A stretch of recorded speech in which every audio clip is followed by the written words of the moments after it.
ओम हरि सत्संग।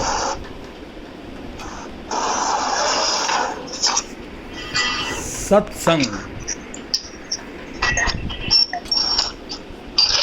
कल सत्संग का एक भाग चला था, प्रतीति और प्रवृत्ति। हम प्रतीति में आते ही प्रवृत्ति में पड़ जाते हैं। आज हमें जो वास्तव में प्राप्त है वह अप्राप्त जैसा प्रतीत होता है, और जो अप्राप्त है वह प्राप्त जैसा प्रतीत होता है। आज हमें जो वास्तव में प्राप्त है वह अप्राप्त जैसा प्रतीत होता है, और जो अप्राप्त है वो प्राप्त जैसा प्रतीत होता है। आप कहेंगे कैसे? भाई, जब प्राणी प्रतीति को और प्रवृत्ति को प्राप्ति का रूप दे देता है तब उसे अप्राप्त प्राप्त मालूम होता है और प्राप्त अप्राप्त मालूम होता है। इसलिए प्रत्येक कार्य के अंत में यदि प्रवृत्ति निवृत्ति में बदल जाए और प्रतीति से विमुक्ता हो जाए तो बड़ी सुगमता पूर्वक जो प्राप्त है, या तो उसमें योग हो जाएगा, या उसमें बोध हो जाएगा, या उसमें प्रेम हो जाएगा। तो कल सत्संग का पहला भाग चला था कि सत्संग में प्रतीति और प्रवृत्ति, जैसे हमारे सामने कोई प्रतीति आती है तो उसके प्रति हमारी प्रवृत्ति होने लग जाती है। अब प्रतीति से विमुक्ता हमारे जीवन में कैसे हो, तो उसके लिए आज प्रारंभ किया है कि उसकी प्राप्ति का उपाय है योग, बोध और प्रेम।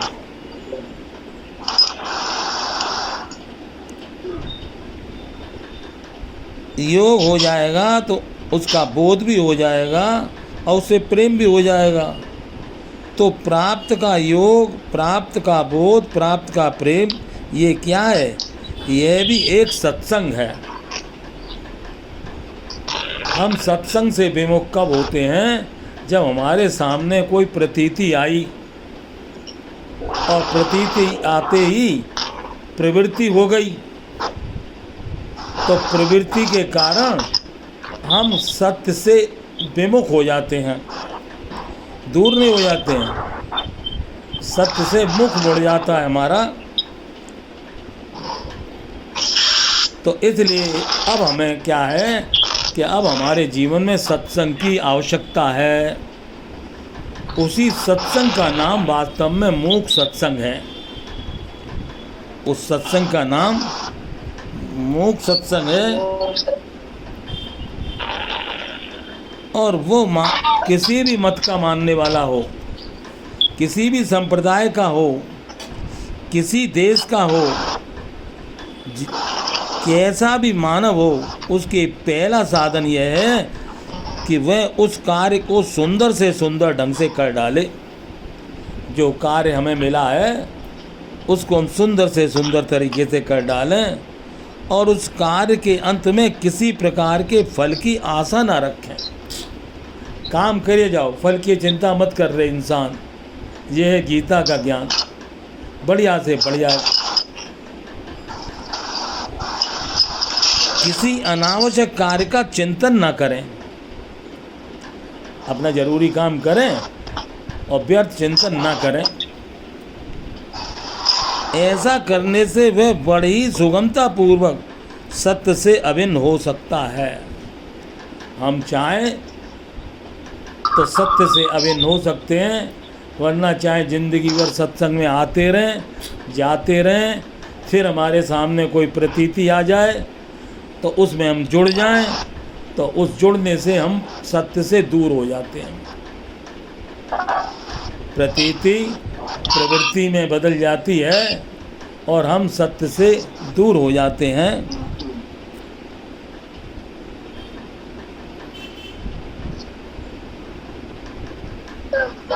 बात ठीक है, परंतु भाई यदि कार्य के अंत में कार्य का चिंतन होता है तो क्या करें? एक हम लोगों के सामने समस्या है। हमने कार्य कर लिया,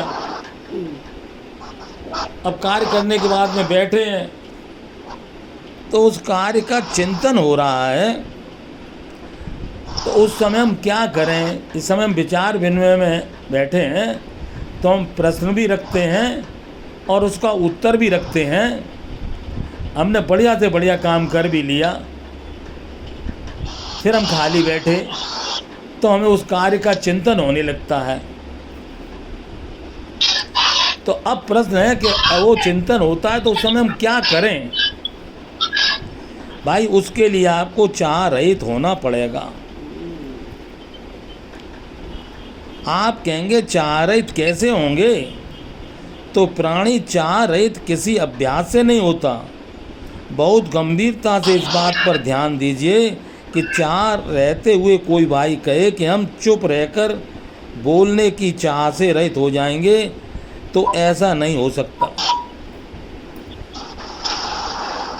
कोई कहे हम एकांत में रहकर भी संगठन के बाजार में रहने की चाह से रहित हो जाएंगे, तो नहीं हो सकते। चाह रहित होने का उपाय यह है कि हम चाह के उद्गम स्थान का पता लगाएं। हम ये पता लगाएं कि चाह आ कहाँ से रही है। हमें ये पता लगाना पड़ेगा कि हमारे जीवन में जो कामनाएं उत्पन्न होती हैं, जो इच्छाएं उत्पन्न होती हैं, उसका उद्गम स्थान क्या है। भाई समस्त कामनाओं का उद्गम स्थान है अविवेक। इच्छाएं कहाँ से आती हैं? अज्ञान से, अविवेक से। अब प्रश्न होता है ये अविवेक है क्या? किसको कहते हैं अविवेक? अविवेक है विवेक का अनादर। ये अज्ञान है क्या कि हम ज्ञान का अनादर करते हैं? न जानने का नाम अविवेक नहीं है। जो जानते हैं उसको मानते नहीं है, उसका नाम है अविवेक। न जानने का नाम अविवेक नहीं है। अविवेक है जाने हुए का अनादर, यानी जानते तो हैं पर भाई मानते नहीं। भाई जब जानते हो तो क्यों नहीं मानोगे?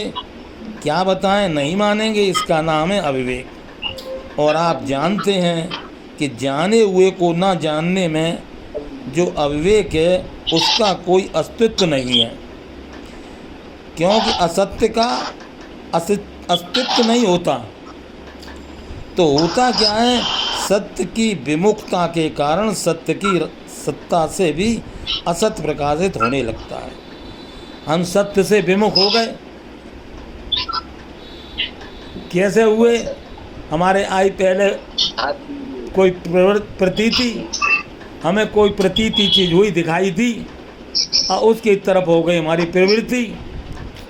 तो इधर से मुख उधर हो गया हमारा। संत कहते हैं सन्मुख होए जीव जबई। ये जीव मेरे सामने तो आए, ये तो प्रतीति में पड़ जाता है। कोई चीज प्रतीति आई, कोई त्योहार आया और बस पहले से तैयारी हो गई। किधर की तैयारी हो गई? उस तरफ की जिधर हम हैं उनसे विमुख हो जाएंगे, सत्य से विमुख हो जाएंगे। सत्य की विमुखता का कारण सत्य की सत्ता से ही असत्य प्रकाशित होने लगता है, और साधारण व्यक्ति उसका अस्तित्व स्वीकार कर लेता है। साधारण व्यक्ति क्या होता है? असत्य को स्वीकार कर लेता है। तो जिन दर्शनकारों ने अज्ञान के अस्तित्व को स्वीकार किया, अविवेक के अस्तित्व को स्वीकार किया, उसका अर्थ क्या यह है कि वास्तव में अविवेक का कोई अस्तित्व है? अज्ञान का कोई अस्तित्व है?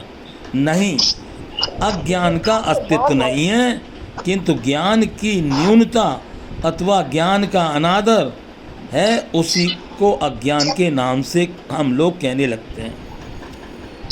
तो तात्पर्य क्या निकला? ज्ञान की न्यूनता। अविवेक का वास्तविक में अस्तित्व नहीं है, और जिसका अस्तित्व नहीं है उसकी निवृत्ति हो सकती है। जिसका कोई अस्तित्व ही नहीं है उससे हमारी निवृत्ति हो सकती है, छुटकारा हो सकता है। कैसे निवृत्ति हो सकती है? उसकी अस्वीकृति से। जो कुछ हमने अभी तक स्वीकार कर रखा है उसको हमको अस्वीकारना पड़ेगा। अस्वीकृति कैसे हो सकती है? देखो, यहाँ प्रश्न भी रखते हैं, उत्तर भी रखते हैं। हम जिस जाल में फंस गए हैं उस जाल से कैसे निकलें? तो बोले अस्वीकृति से। अब बता रहे हैं अस्वीकृति करें कैसे, कैसे होती है? तो विवेक के आदर से। विवेक के आदर द्वारा यदि हम अविवेक की सत्ता को अस्वीकार कर दें तो बड़ी सुगमता पूर्वक हम सब अपने अपने सभी कामनाओं से रहित हो सकते हैं, चाह से रहित हो सकते हैं। एक बात सोचने की है कि सत्य उसे कहते हैं जिसकी प्राप्ति में सभी समर्थ हैं। सत्य कहते ही उसी को हैं जिसको सभी लोग पा सकते हैं। लेकिन क्यों नहीं पाते? आए जाएं दुख पाएं, आते भी हैं जाते भी हैं और दुख भी पा रहे हैं। तो क्यों पा रहे हैं? कि हमारे सामने एक प्रतीति आती है और जैसे ही प्रतीति आई वैसे हमारी प्रवृत्ति बन गई, तो हम सत्य से विमुख हो गए। तो अब फिर प्रश्न किया है, जब हम सत्य से विमुख हो जाते हैं तो सत्य के सन्मुख कैसे आए? तो बोले वही निज विवेक से। तो हमें अपने विवेक का ही आदर करना है। हमारे पास विवेक कम है तो कोई बात नहीं है, न्यून विवेक है कोई बात, कम विवेक है, लेकिन जितना विवेक है उतने तो विवेक का आदर करें। हम ज्ञान का अनादर कब करते हैं? जब हमारे सामने कोई प्रतीति आ जाती है, कोई भी चीज़ दिखाई देने लग जाती है।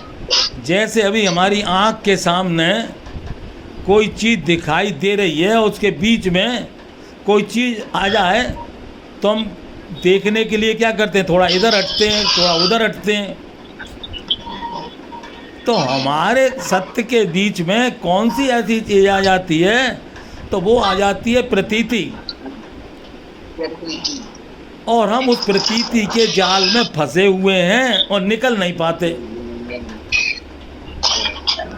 प्रतीति आते ही प्रवृत्ति चालू हो जाती है, और प्रवृत्ति से अब तक का अंदाज नहीं लगाया हमने कि अभी तक जो भी प्रवृत्ति हमने की कुछ मिला हमको? नहीं। खूब दौड़ लगाई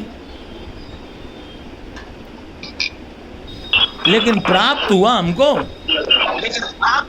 और जब हमें ऑलरेडी प्राप्त है, जो चीज़ हमें प्राप्त करनी है, जीवन दाता ने जब मानव को जीवन दिया था तो जीवन में ये तीनों चीज़ें दे के भेजी थी, सामर्थ्य भी, बोध भी और प्रेम भी।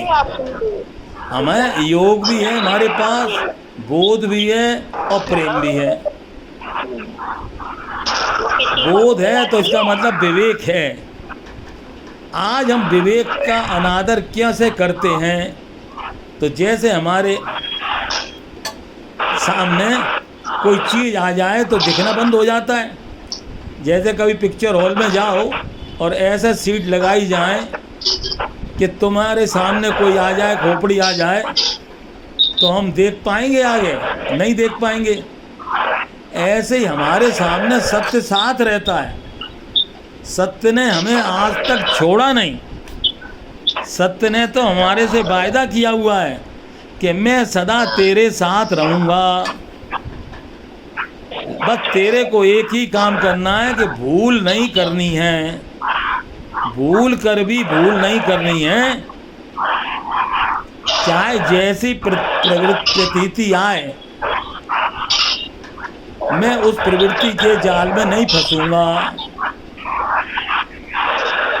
और हम लोगों का जो उद्गम स्थान है विवेक का, उस विवेक के उद्गम स्थान में कोई ना कोई भूल आ जाती है, कोई ना कोई चाहना आ जाती है। तो इस प्रकार जब तक जीवन में चाहना होगी तो हम उस जीवन को नहीं पा सकते जो हमें ऑलरेडी प्राप्त है। हमें अपने सत्य से किसने दूर किया? हमारी चाहना ने। ये चाहना यदि हमारे पास ना होती तो हम भी शहंशाहों के शहंशाह होते। तो ये चाहना आई कहाँ से? चाहना आई प्रतीति के रूप में। पहले कोई चीज़ हमें दिखाई दी, अब दिखाई दी तो हमने उसी की तरफ प्रवृत्ति कर दी, यानी दिखाई दी उधर ही देखने लगे। तो जब इधर देखने लगे तो उधर से विमुख हो गए। एक समय में एक काम हो सकता है कि दो काम हो सकते हैं? तीन काम, इधर देखा उधर देखा। अब हमारे सामने एक काम है सत्य का।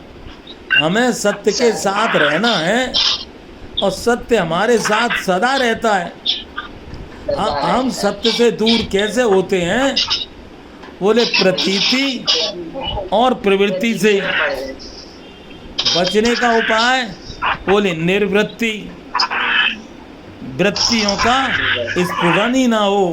प्रतीति तो होगी, चीज तो दिखाई देगी, देखेंगे तो दिखाई देगी, नहीं देखेंगे तो भी दिखाई देगी, आएगी, हम देखेंगे नहीं, आएगी, हम नहीं देखेंगे। तो हम अपनी सत्ता को भूल जाते हैं। हमें जो सत्ता मिली है वो देखने की सत्ता मिली है। हमें जो सत्ता मिली है सुनने की सत्ता मिली है। हमें जो सत्ता मिली है बोलने की सत्ता मिली है। तो हमें बोलना, देखना, सुनना, ये जो सत्ता मिली है, इस सत्ता का यदि हम दुरुपयोग ना करें तो विवेक का आदर हो जाएगा। और इसी सत्ता को हम अपनी सत्ता का ही दुरुपयोग करें तो हम ही ने अपने विवेक का अनादर किया है कि किसी और ने कराया है। तो इसलिए अब जब भी हमारा विकास होगा तो अपने द्वारा ही होगा।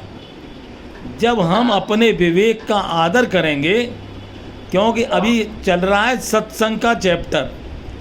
कल की कैसेट भी सत्संग में यहीं पर रखती थी, प्रतीति और प्रवृत्ति। जैसे ही प्रतीति आती है तो हम प्रवृत्ति में पड़ जाते हैं।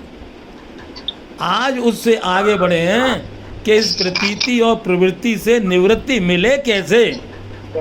तो बड़ा सरल सा उपाय वाला, अपने विवेक का आदर करो। भले विवेक तुम्हारे पास कम है, लेकिन जितना भी विवेक है, घर से चलो तुम कोई सामान लेने और रास्ते में कोई तुमको मिल जाए और कहे नहीं नहीं वहाँ चलो, वहाँ बड़ा लाभ है। अब वो तुम लाभ के लालच में, लोभ के लाभ में पड़कर चले थे कहीं और के लिए, चले गए कहीं और। तो हम ये बात भूल गए हैं कि हम संसार में किस लिए आए थे। तो उस संसार में आने के बाद हमको सिखाया जाता है आर्ट ऑफ लिविंग, जीने की कला। तो जीने की कला में पहली बात बताई जाती है कि तुम अपने कर्तव्य में निपुण हो जाओ। जो कर्तव्य करो इतने अच्छी तरीके से करो कि दूसरा आदमी वैसा कर्म ना कर सके। कर्म में जो व्यक्ति पास हो जाता है तो उसी के जीवन में फिर जिज्ञासा जगती है, तो ज्ञान में भी पास हो जाता है। और जो ज्ञान में पास हो जाता है वो विश्वास में भी पास हो जाता है। बल, विवेक, विश्वास तो हमारे पास है। किसी कर्म का फल नहीं है बल, किसी कर्म का फल नहीं है विवेक, किसी कर्म का फल नहीं है विश्वास। बल, विवेक, विश्वास हमारे ऊपर किसी ने ट्रस्ट करके, इस सृष्टि के आधार प्रकाशक परमात्मा ने हम पर विश्वास रखा था कि मैं इस व्यक्ति को ये जो चीज 3 दे रहा हूँ, बल दे रहा हूँ, इसका दुरुपयोग नहीं करेगा, विवेक दे रहा हूँ, इसका अनादर नहीं करेगा, और विश्वास दे रहा हूँ तो ये मेरे विश्वास में ठेस नहीं लगाएगा। लेकिन हमने कितनी ठेस लगाई प्रतीति के आते ही। प्रवृत्ति में चले जाते हैं और इतना पीछे का ज्ञान भी नहीं लेते कि प्रतीति से प्रवृत्ति से कुछ मिला नहीं। कुछ कर करके यदि कुछ मिला हो तो हमको बता दो। तुमने अब तक कितना ही अभी तक कुछ किया?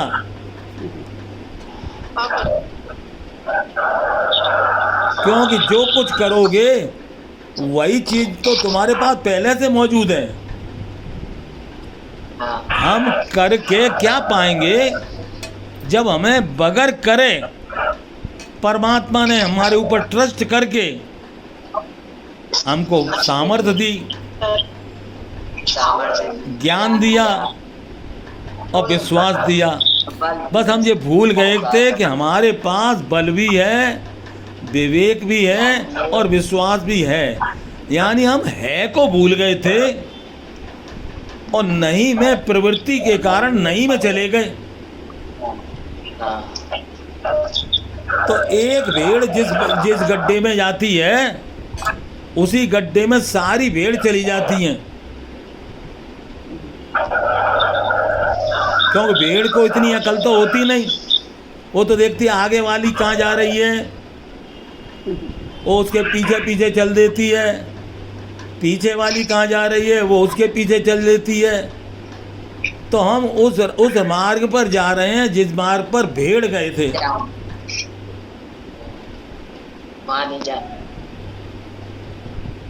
और भेड़ों का काम ही यही है कि भेड़ जब भेड़ों में जाती है तो भेड़ों में जाकर अपना काम भूल जाती है, यानी अपना सत्य भूल जाती है। तो हमारा जो सत्य है वो हमसे दूर नहीं हुआ है। प्रभु जी हमसे दूर नहीं है, ना हम उनसे दूर, जैसा चाहे वैसा रखें ये हमको मंजूर। प्रभु जी हमसे कभी दूर नहीं हुए हैं और ना ही कभी वो दूर हो सकते हैं।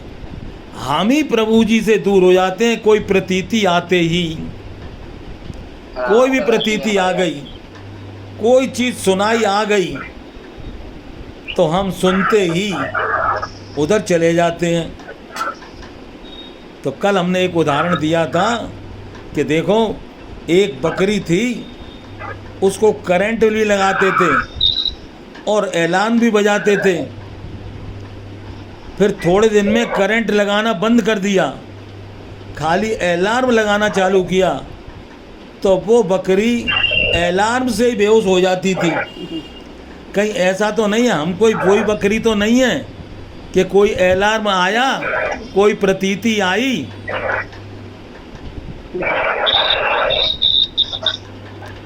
बोलो बोलो, कोई प्रतीति आई और प्रवृत्ति में पड़ गए, उसी में पड़ गए। तो इतने दिन का